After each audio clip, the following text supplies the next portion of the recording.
at sa mga magiging teachers at black belts at sa magiging estudyante at tutupuan.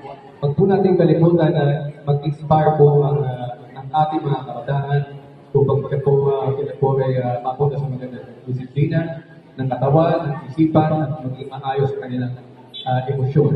So, napaka-importante po sa akin ng martial arts.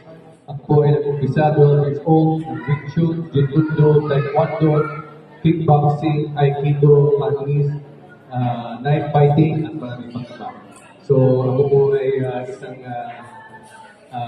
estudyante ng Catalan fighting system. At ito ang tiwala ko kay Coach Rene na siya po ay talagang gagawa ng maraming hero for the Catalan fighting system at Sudokuan. Pagpatuloy po natin ipagdasal ang success ng Sudokuan.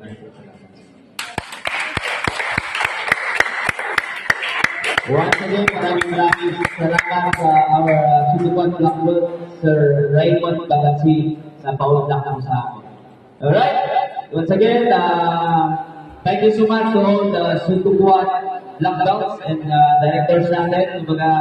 This is our first tool para palaganapin natin yung Sudokuan martial arts. Once again, thank you so much and start tayo sa ating first bout after 20 minutes. Alright. Guys, athletes, coaches,